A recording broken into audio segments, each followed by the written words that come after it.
All right, so as some of you already know, my name is Shivy Williams. I am the vice chair of the Rowan-Cabarrus Community College Diversity, Equity, that's not right, Diversity and Inclusion Committee at our college campus. So I want to cover some housekeeping items before we begin. This session, or the keynote, will be recorded. Please leave your cameras and microphones muted throughout the session. And now I want to welcome Barbara Cooper to come on video. All righty. So can everyone hear me okay? And can you see me okay? All right. Well, good morning, everyone. I'm Barbara Cooper. I'm the Executive Director of Talent Acquisition, but also I chair the Diversity Inclusion Committee with Shivy Williams.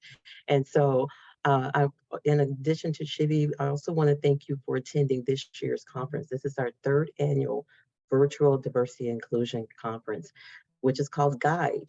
And as you saw on the opening slide there, GUIDE stands for Growth, Understanding, Inclusion, Diversity, and Equity. And so I just want to let you know that you're in for a lot of great sessions. We have over, I think, 30 or more presenters that have graciously volunteered their time to share their expertise and knowledge. And if you're interested in enhancing your growth and understanding in DEI topics, then you're in the right place. So a special thank you to all of our presenters today. As also a special thank you to all of our planners and Ms. Shivy Williams for warming up the crowd as the MC, and also for all the hard work that she's done to prepare for a successful conference today. So thank you, Shivy, for all of your efforts and hard work in that. And for any sessions you're interested in attending, all you do is just bookmark those sessions and they should appear on your calendar, or just log back into Zoom events throughout the day. So I hope you get to spend a lot of time with us today, and I hope you enjoy all the sessions that you have signed up for. Also want to say thank you to everyone who took time out of their day to attend. We even have some attendees that are located in Jamaica, Mexico, Australia. So we're really are broadcasting internationally, and we're excited about that as well. So again, welcome everyone, and thank you for attending. Thank you, Barbara, for welcoming everyone. So I don't see our next speaker that was going to introduce Dr. Spalding. So I am going to go ahead and I'm going to stop sharing my screen, and you guys are going to watch a video from Dr. Carol Spalding, who is the president of Rowan-Cabarrus Community College. One second here.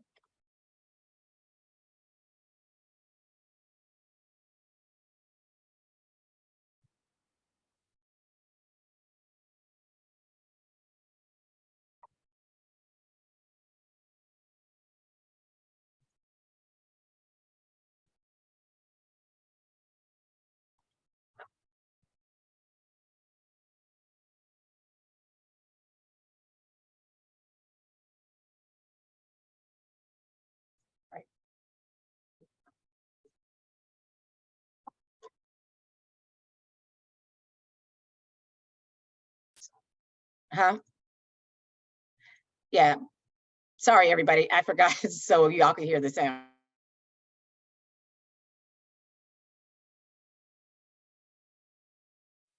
Hi, Shivy, do you have subtitles turned on?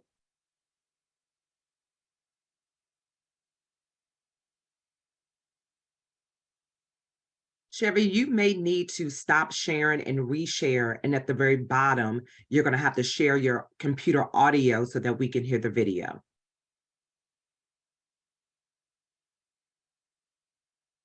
Okay, I think I got everything. Thank you for all of the assistance. Live transcripts is now on. And then tell me if you can hear the audio play. Hello, I'm Dr. Carol Spalding, president of Rowan-Cabarrus Community College, and I'm thrilled to welcome you to our third installment of the Way Forward with GUIDE, growth, understanding, inclusion, diversity, and equity. This event has grown from an idea for local professional development into a must-attend event for individuals around the globe. Last year's event drew more than 1,000 registered participants who are eager to learn, listen, and create lasting change. Today, we are continuing this crucial conversation with a focus on how we are growing our understanding of inclusion, diversity, and equity.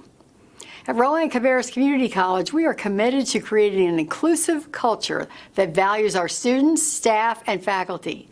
As a community college, we have a responsibility to model the values of inclusion and equity on our campuses. Backgrounds, socioeconomic circumstances, and stages of life to the community college. We know that one size does not fit all, and we pride ourselves on meeting our students' individual needs. Whether they're in the advising office, at a campus event, in the classroom, or online, we provide the comprehensive instruction and support that enables them to succeed. To serve our students well, we also must have a workplace that mirrors the diversity of our student body. We strive to have a workplace culture that allows our faculty and staff to feel respected and valued. In fact, we engage in continuous improvement to make sure we're doing everything we can to create a culture that is welcoming, inclusive, and supportive. Diversity, inclusion, and equity are at the forefront of social conversation these days, and today we are pleased to present a host of guest speakers who are experts in these areas.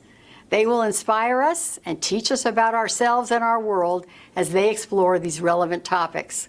I hope you will learn more about where we've been, where we are, and where we want to go, and more importantly, what we need to do to get there. Let today's conference help you assemble your personal toolkit of insights, ideas, and strategies to help you navigate difficult conversations, forge collaborative relationships, and make a positive difference where you live and work. Thank you for joining us today. We are happy you're here.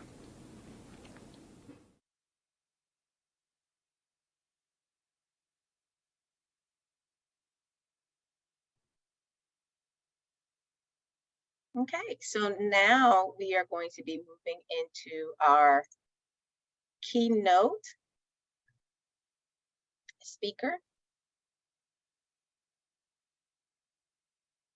Let me turn my sound off. So first, let me just welcome everyone to the keynote session, Diversity, Equity, and Inclusion through Cultural Awareness, Cultural Sensitivity, and Unconscious Bias. If you have any questions, please use the Q&A feature, and we will get to as many of them as possible. By the end of the session, I think we're going to be doing some of these throughout the session as well. And now it is my pleasure to introduce our presenter, Danielle Gilbert. Danielle Gilbert is from Richmond, Virginia. She holds a Bachelor's of Science degree in Business Administration and Management with a minor in Criminal Justice from Virginia Commonwealth University, a Master of Business Administration with a concentration in Human Resource Management, and a Master's of Public Administration degree from Strayer University. Danielle was certified by the Human Resource Certification Institute, as a professional in human resources in 2013, and by the Society of Human Resource Management as an SHRM certified professional in 2015. As a leader in her business and the community, she finds a way to touch and connect with people. Danielle is an award-winning executive and is recognized for contributions to the region throughout philanthropy, training, and certifications, including national recognition for leadership. Danielle Gilbert is the president and principal consultant for Manifest in Your Consulting. And now welcome you, Danielle Gilbert.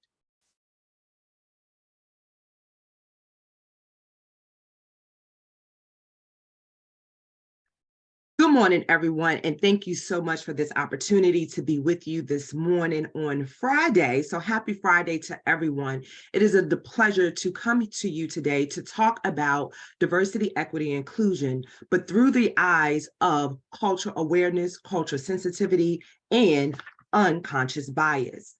So I'm going to share my screen with everyone.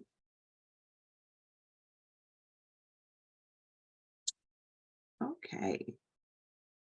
So today, what we'll be focusing on is really understanding how to truly be able to understand what diversity, equity, and inclusion is, and how does that truly allow us to understand that through cultural awareness, sensitivity, and unconscious bias.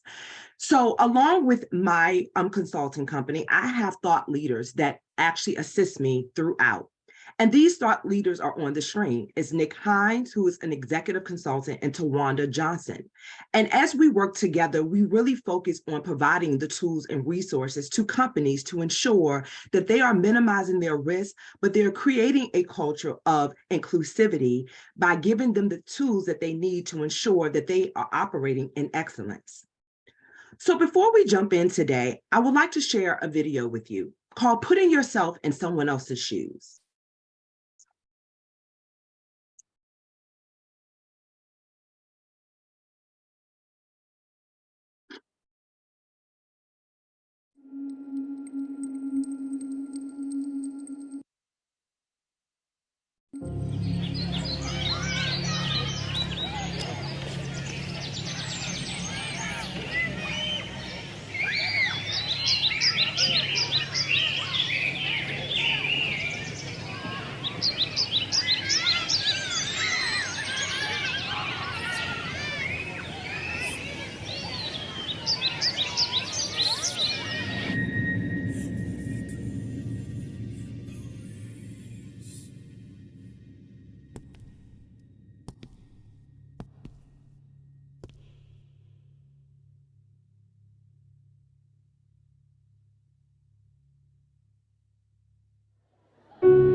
So as you watched that video, you saw someone else putting their feet into someone else's shoes, multiple shoes.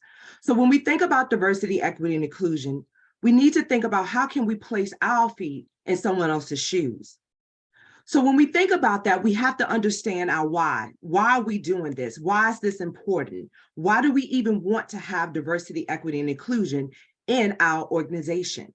So we have to understand that when we achieve diversity, equity, and inclusion in the workplace, we're building a fundamental foundation that allows the why to be part of the organization's mission. But not only that, it allows us to really build a business where we're serving people. But when we want to achieve diversity, equity, and inclusion, we have to understand that there are benefits on that why. And those 4 benefits include, we want to enhance creativity. It allows us for a better and more productive communication. It allows us to actually solve problems faster. But not only that, it allows us to enhance programs and services for the entire organization. So we want to build a foundation that allows us to do just that. So what does that lead us to? To us to having a desired outcome. So when we think about a desired outcome, we truly want to think about how do we truly attain diversity, inclusivity in our workplace. We want to build a process for creating change. We want to be able to educate those who are in our workplace, who we work with. We want to be collaborative. We want to be vigilant. But in order to build that in every level in our organization, and in order to have growth, in order to have new experiences for individuals, we must be in a place where we are becoming uncomfortable. Uncomfortable where there's unfamiliar territories. Uncomfortable where we're able to have conversations that we probably didn't want to have. So when you think about the desired outcome, you think about your why and how do you get to success. I'm going to ask you this question for you to ponder. Are you willing to live with this uncomfort for a time in order to achieve healthy, whole communities with similarities for all, not just for yourself, but for everyone that you encounter? And that's how you get to your desired outcome of success, touching the bottom line of your organization. So I want this to be engaging. So what I have done is, if you can use your device, a cell phone, tablet, or your laptop, and go to www.menti.com. And when you go there, you're going to see a code, or you're going to see where it's going to ask you to enter a code. Please enter the code of 1577963. And I simply want you to answer the question that you see. What does DEI mean to you? And as you're thinking about the question and you're putting in your answer, I want you to think to yourself, what does DEI truly mean? So diversity is asking who is in the room. But when we think about equity, we are thinking about who is trying to get in the room and cannot. And inclusion is how and if everyone's voice has been heard. So take a moment and answer that question. What does DEI mean to you? And as they're coming in, I'm seeing the word cloud being built. I'm seeing empathy, belonging, relationship, inclusion, respect, access, support, compassion, engagement, acceptance,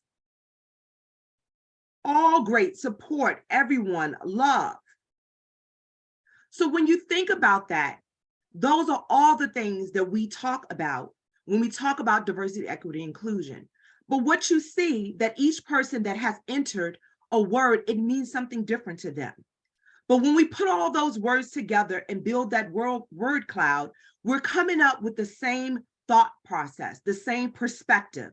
To say DEI is important to all of us. It's important to understand that we must build this community together. We must ensure that those who are not in the room, that their voices are heard. We must understand that those who cannot get in the room, how do we break down the barriers to get them in the room? So we think about this. This picture always resonates with me because it brings visual to understanding what we truly mean when we're trying to define diversity, equity, and inclusion. So the first photo that you see is that there's a reality, that there's sometimes that individuals get more than others, more than what they need. And there's times when others get less than what they need. So we create a disparity because we all are not getting the same thing. The second picture resonates with me because when we think about equality, we think about the assumption that everyone has the same benefits. You see those 3 individuals on the same playing field, but we assume that they're getting equal treatment, and they're not. When we think about equity, we think about everyone is getting the support that they need. And just because you took a playing field, the foundation from one and gave it to another, we assume that everyone has the same level of support. But the last part and the last picture that you see here is that we have 3 individuals trying to see a baseball game. And in the previous 3, you see that there was a barrier. We assume that everyone is getting what they need. And we assume that we don't have to provide additional support. But imagine if we supported everyone, we accommodated them, and we addressed the inequalities, the disparities that exist. And we do that by simply removing the systematic barriers that are before us. So now what you see is that the barrier was removed where all 3 individuals were able to see this baseball game at the same level, at the level in which they can see it, and the level in which how tall they are, they can see it. And that's when we create justice, because we're removing the systematic barriers.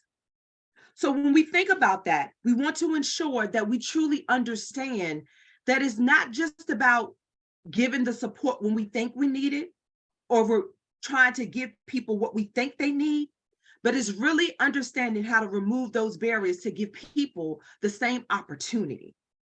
So then we have to understand, how do we make the connection? So this is what we do when we make the connection. Remember, diversity is the mix of differences. So when you come to an organization or when you're interacting with people, it's your gifts, it's your talents, your experiences, your backgrounds that you bring to the table. Equity is the act of ensuring that the processes and programs are fair. We have possible outcomes. But the great thing about this is when we have inclusion, we're making the mix work of diversity and equity, because we're taking your differences, we're taking the programs, we're taking the opportunities, we're taking the processes, and we're putting them together to make it work. But when you make the connection and you put all of that together, DEI, what we come up with is what we call cultural competency, cross-cultural competency.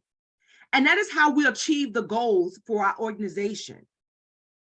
So remember, there's a connection that must be made, and we must bring all of that together to truly understand how to build a cross-cultural competency environment.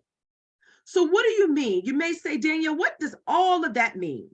And it simply means this. Cultural competencies really focus on the sensitivity to understand the differences and the abilities in other environments.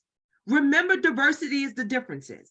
So if we bring the differences together and we're understanding how to build a bridge, we're actually going to bridge that gap. We're understanding to be aware. We're understanding that other people are not going to always show up and be like us or look like us. Cross-cultural competency also understands the ability to include skills, the ability that people are going to come with different values. They're going to come with different perceptions. They're going to come with different beliefs, behaviors, practices. But guess what? That doesn't make them different. That means that they're unique because they have a gift, they have creativity, they have something that we did not think about. They have the ability to build systems, the ability to help us hit maybe what we want to accomplish in our strategic plan. Maybe there's a goal that we have in our organization that we didn't think about how to achieve it. We didn't have the plan. So when you understand what cultural competency is, you're able to bridge that gap. You're able to adapt. You're able to have a better understanding. You're able to practice openness. You're being able to come out of that uncomfort zone that you may be in. It's an unfamiliar territory. So we got to understand that it's important to cross that bridge. And we want to be able to appreciate that others are going to be different. We want to see the opportunities in the different situations that people bring to us. We want to be open. So now you got to understand, well, how does that truly affect you? How does that truly help you understand how to really get and truly embrace what cultural competency truly is? So you have to understand, how does DEI, diversity, equity, and inclusion, affect you? What's happening around you? Are you paying attention to how people have barriers where they can't get the same opportunities? They don't get the same fairness, right? Maybe they don't get the opportunity to share their voices. So when we think about what this truly means, we want to understand, do you understand the changes that's happening around you? Maybe in your employment, maybe in different places that you have worked or you visit. Have you thought about the changes that have happened in response to organizations, individuals saying we need more diversity, but have no clue how to embrace it or even bring it into their organization? Maybe you're asking yourself, what are the benefits and the challenges that if I bring diversity, equity, and inclusion into my organization, it can all change? But what have you found to be even most difficult? So I'm going to ask you to go back to your mentimeter.com. And if you're just joining us, you're going to enter the code of 1577963 by going to www.menti.com. And I simply want you to answer the question, how does DEI affect you? And think about exactly what I just said. What about the changes in your environment, the places that you have previously worked? What are the challenges and benefits? As they're coming in, I see awareness, my life. It does not affect me. I affect it, which is very powerful. It increases opportunities. It widens my circles of friends. Awareness, growth. It makes me uncomfortable. Improves my experience with students, improves their outcomes. It broadens my perspectives. DEI means I can be heard. I need it to be able to function. As a transgender woman, it means acceptance from those around me. I am learning how to be respectful of those who are different from me and to meet their needs. It widens my perspectives. Can make me a more inclusive work environment for everyone, including me, and affects the way that I carry out my work. Someone else says, it's my responsibility to keep asking questions. I can make the change if I keep asking. Continue to answer that question as I continue to move on with the presentation. But though all of those are good perspectives on understanding how it impacts you. So then we say, what is the true connection? How do I continue to make this connection? How do I put the pieces to the puzzle together? Right? We talked about the cultural competency. We talked about the fact that we need justice. We talked about removing those systematic barriers out of the way. So now we've got to do is tie it all together. And what we do to tie that together is to understand the basics in being culturally competent. And there's 4 things that I want you to think about and remember when you think about how do I become more cultural competent? And the first thing you want to remember is that you have to be aware, awareness. And in both of the questions that you have answered, awareness is one of the main words that have populated. And awareness simply means that you know your reactions, you understand your reactions to others' differences. The second thing is attitude. You want to understand and be aware that your personal bias or beliefs can impact your ability to connect with people. So as you're answering the question on how does DEI impact me or affect me, it's also part of your attitude. You have to be able to show up. You have to be able to understand that people are going to have different perspectives than you. But that doesn't mean that you frowned upon them because they are different and their beliefs and their values and their morals are different. We have to show up because we're in control of our attitude. We're in control on how we embrace people that don't look like us. So that leads you to having a knowledge that allows you to believe and understand that what we believe doesn't always match what we do.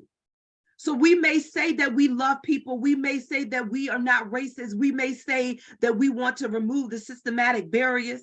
We say that, but does your actions match what you believe and say that you're going to do? It doesn't always happen. So you have to be mindful and have the knowledge to understand that. And when you recognize that your actions and your words do not match, knowing how to fix it. So it leads you to having skills of practicing, communicating, interacting with others, going to places that you never have thought to go, going to museums, going to festivals, talking to people that look different than you, getting to understand, to embrace that they have different beliefs. Their culture may be different, their background, their education, their experience. Maybe they are living with past trauma that's impacting how they show up to work. Maybe they are going through something. So if you saw the video and that person put their shoes or their feet into someone else's shoes and they could block out and didn't realize that individuals are going through things that they never thought that they probably would go through. So how do we show up to be more compassionate? We have empathy. Those are the things that we have to do, is increase our understanding of the cultures by interacting with people outside of our own culture. So remember, there are 4 basics to being culturally competent, and they are awareness, attitude, knowledge, and skills. So that leads us to asking, what is unconscious bias? Unconscious bias impacts how we see people. It impacts our perspectives. It impacts how we put people in boxes, and how sometimes what we see here, we think that everyone fits into that box, or people of particular categories fits in a box, because the news have told us that people who may have their pants hanging down low, or people who wear all black may not be nice people. They worship the devil. We've heard it all. We've seen it all. But we don't understand that our environment impacts how we show up and how we help others. We don't understand that sometimes that creates a bias that is unconscious. There are times that there is a conscious bias, but a lot of times what we do is unconscious. So let's do a quick game, and let's go back to Mentimeter. And if you go back to Mentimeter, you're going to see the question and see how many faces do you truly see on the tree. And this one is multiple choice. You have A, 9 or 10, B, 5 or 6, or C, more than 10. Take a moment and tell us, how many faces do you see?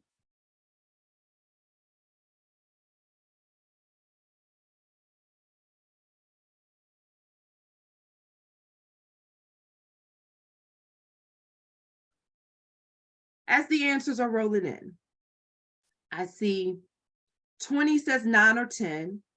You have 5 that sees 5 or 6. About 13, 15, 16 people that see more than 10. 38, 39 that sees 9 or 10.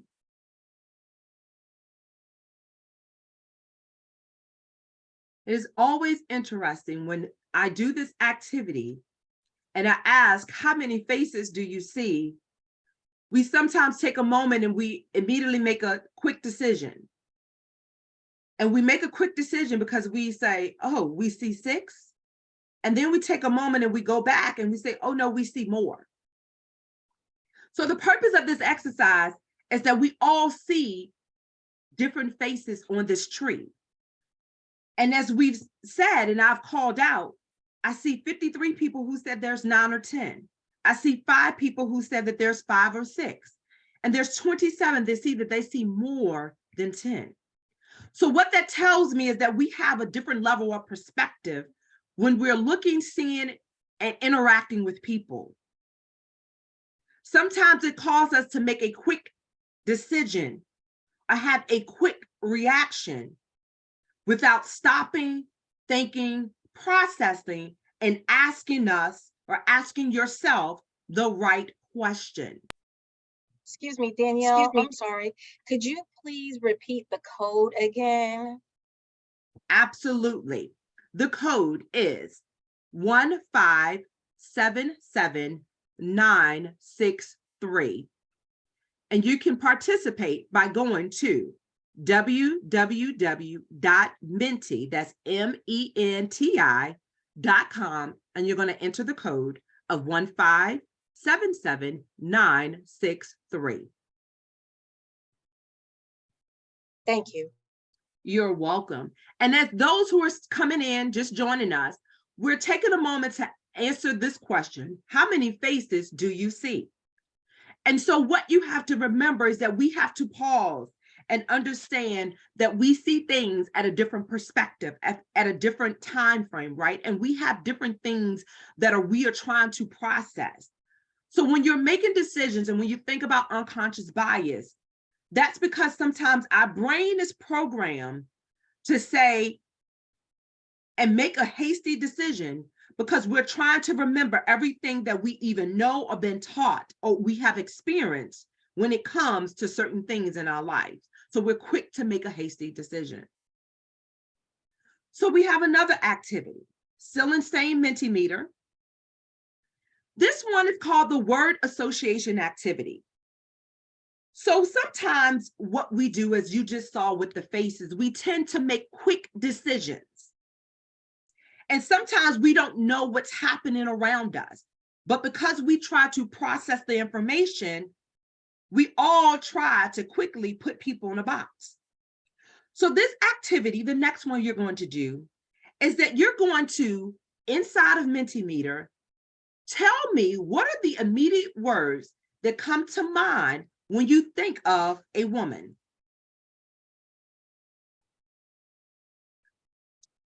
We have strong, beautiful, hardworking, flexible, empowered, nurturing, wise, queen, warm, soft, independent, understanding. Y'all are bringing them in. They're coming in fast. Powerful, feminine, caring, pioneering, a mother, supportive, female, compassionate, a friend, beauty, capable, intelligent, decision maker. So we have probably got all of those words, either you thinking about yourself, a loved one, or something that someone has said or you've heard. So when we think about a woman, we probably think about all of these immediate things that come into mind. Now I'm going to say to you, there's another one. Tell me everything that you think of right now when it comes to a man. What are some words that come to mind when you think of a man? Caring, tough, provider, dominating, boss, provider, fixer, protector, independent, a father, a provider, masculine, hardworking, leader, aggressive,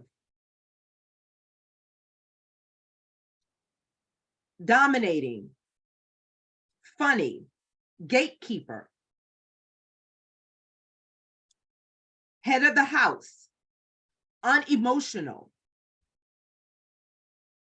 ally, a person, partnership, anger, fellowship, creation, a guide, identifies as a man, sexy, power, controlling, strength, warm, covering. And as I read those out, I don't know if anyone ever noticed when I said those different words between a male and a female, a woman or a male. Those words were quite different. And that's because our mind has been preconditioned to put those in a box and use different words to describe a male or female. Those were just two examples. But as I go back, I did not see where anyone put head of household. I didn't see some of the words that you all put for males and vice versa. So the point is to understand that there's times when we are quick to make a decision. We're quick to make a decision because we are trying to understand how to process what we know about the characteristics of a particular person, thing, or place. So it forces us to make and put people in boxes and use words that we just come to mind. So when we think about unconscious bias, it is defined as simply as this. Another word for it is implicit bias, but it occurs when an individual makes judgment about people based on certain characteristics without even realizing they're doing it. What do we see? What are the facts? And what are our beliefs? So we begin to make decisions that we think are the right decisions that we think, because of what we know or what we think we know or learned, that we can categorize people and put them in a box. So recognizing unconscious bias, it often runs counter to people's conscious expressed beliefs. It comes from, sometimes even there was a study by a psychologist, his name is Danielle Kelly. And Danielle Kelly said this, he says there was physicians that he worked with that when it came to a pain level between Black and white patients, that there was where the white patients received better care and medication than the Black patients. The Black patients didn't receive the medication that they needed. So what happened was there was physicians that he worked with, and they began to have bias about people of color. So they did not do their due diligence to provide them the care that they needed. So what he says, that's because we put people in a box and we believe that people don't need the same level of care or medication because of maybe their race, their gender. And they also had a preconceived notion that those of color would become addicted to pain medication. See, we live in a world that forces us to believe everything that we hear and see. We know that we're not all perfect, but what we have to understand that unconscious bias impacts all of us, even myself. And we work and live in a place that sometimes gives us false information. But what you have to do, and what I challenge you to do, is to identify how those biases may negatively impact your ability to do the work that you've been called to do, the work to go out and help others, the work to remove the systematic barriers, the work to understand how to impact your organization's bottom line, their strategic plan. What are you doing to remove those barriers? What are you doing to be more conscious, right? And so because we all know that we're not perfect, the issue comes into play is when we react on our biases. It's okay to have a bias, but it's harmful when you act on the bias that you have against a person, place, or a thing. So understanding that you have a job, you have a due diligence to truly be able to understand how to remove those biases. Check yourself. There's a Harvard test, a Harvard implicit bias test. There are many that if you go to the Harvard website and type in implicit bias, there are many tools or assessments that allows you to take for yourself to understand how your biases may impact you when it comes to different situations, maybe different things that you're doing. So make sure that you bring awareness to yourself to ensure that you don't take actions on the biases that you may have. So we want to make sure that we recognize it, as I said. Bring awareness to your own unconscious bias. Take actions to cross-check yourself to help you eliminate the negative consequences if you were to act on your biases. They impact us all. So let me share another quick video when we think about how do we bring this all together? And it's called All of Us. Each day we have a chance to connect with other people. And when we do, we assign an identity to each person we meet. We put people in groups that help us define the world around us, or the world we think is around us. Some groups are helpful to us. Others we think deserve respect. Some we deem average. Some are to be avoided. Some are wise, inexperienced. There are those we idolize and those we ignore. Groups that separate us from them.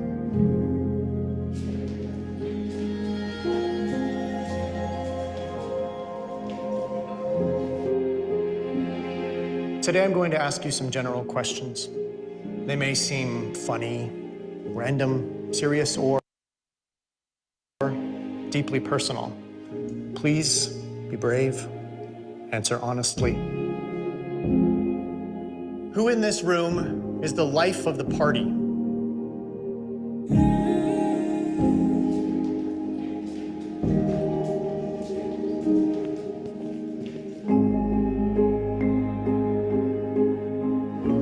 Who is adopted?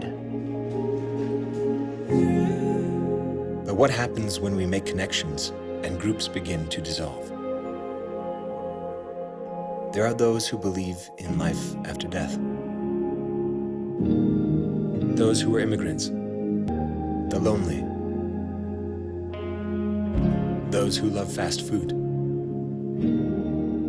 those who love science fiction movies, those who have been bullied, and we who have bullied others.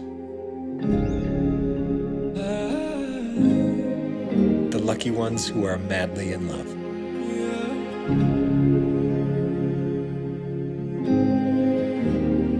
Those who have lost a child.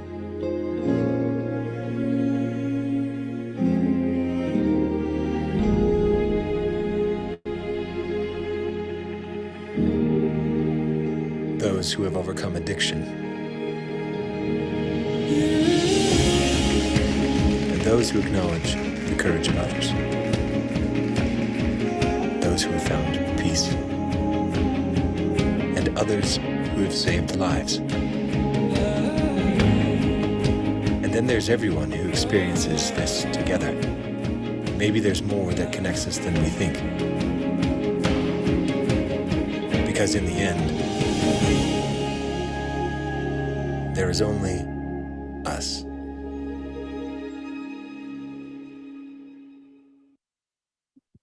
So when we think about all of us, we think about what we just saw.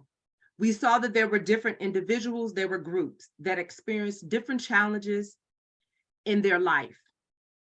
And they were brave enough to tell us and show us that at the end of the day, we probably have more in common than we think. It's not that we should continue to allow the systematic barriers to prevent us from coming together. So when we think about how do we create justice, how do we include inclusivity, right? How do we embrace that? How do we operate in excellence? And we do all of that because it takes a commitment through your actions. And what this picture shows us here is that diversity is many scattered pieces, right? It's all of our differences that show up in different ways. But when we truly make the commitment to embrace our differences and create the mix and make the connection of cross-cultural competency, what we get is inclusion. And inclusion is putting the puzzle together. It's putting those individual differences together. It's bringing all of us together. Because with all of us, we can make a commitment to truly understand how to create a culture of diversity, equity, and inclusion. Are there any questions?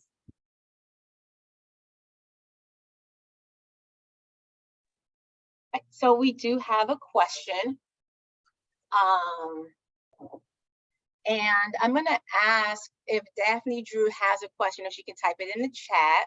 But our first question is, or the statement is, I don't like the term cultural competency. I previously utilized that term until I learned about cultural fluidity or cultural humility, which focuses on a journey. Competency is a distinction, and DEI is nothing of that. I have since started using cultural curiosity. What are your thoughts on this term? That is a great term, right? And I've heard both and have used them interchangeably, and understanding that, remember, cultural competency though is having a base knowledge, right? You having an awareness. So yes, you can have curiosity, right? And you want to understand what others are experiencing, what is their culture, how do you embrace that, how do you have a knowledge, and making sure that you're having a positive attitude. So I do not disagree with using that word. That is a great alternative, but understanding that you still need to have a baseline and an understanding of what the competency is. When people who are from different countries, they have different beliefs and values. Do you have a base knowledge of how to interact with those individuals? Are you willing to take the moment to learn about those who are different than you? So again, that's a different perspective. And thank you for that comment and bringing that to say that there is a different way to say cultural competency. But just remember that in order to have a competency, you have to have an understanding of what you are working with, what you're talking about, etc.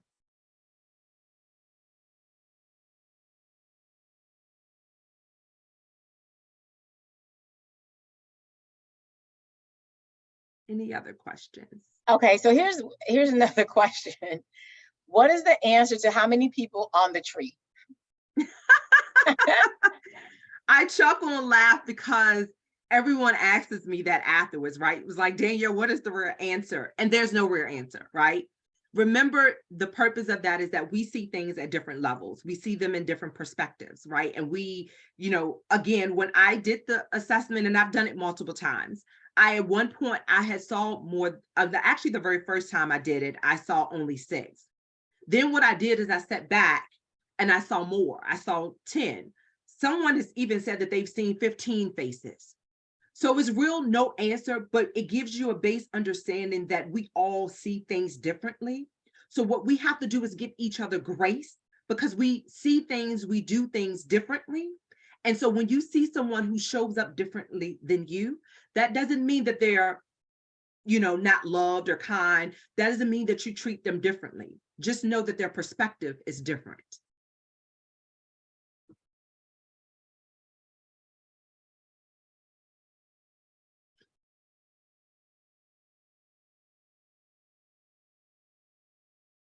Any other questions?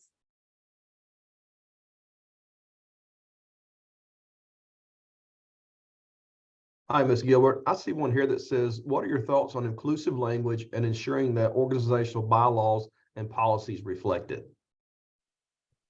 I am a cheerleader for that. As a consultant, I actually, part of what I specialize in is helping businesses help them utilize inclusive language in making sure that their handbook, policies, procedures are having the right language, right? Because the point is, when you begin to embrace an inclusive environment and you want to truly create inclusivity, you have to have the right language to go with what you're doing.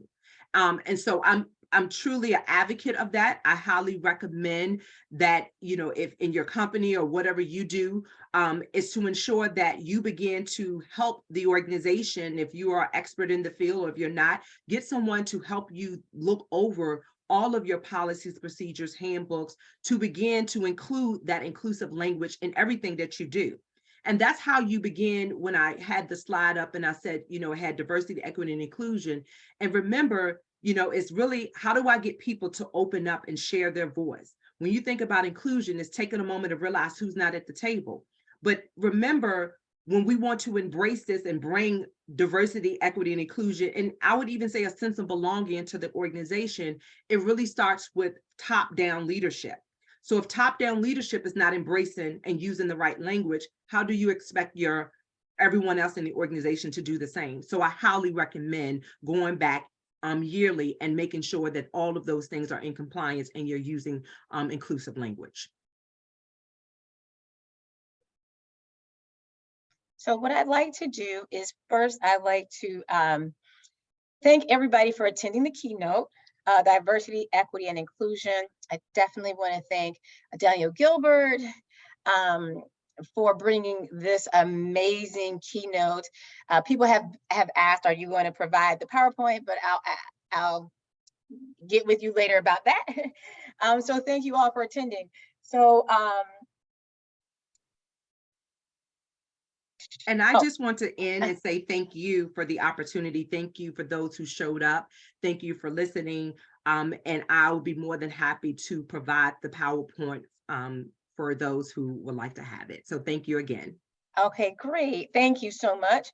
So I want to just let everyone know to please enjoy the rest of the conference. If you are in Zoom, you're going to close out of Zoom, go back to the website to join the next session.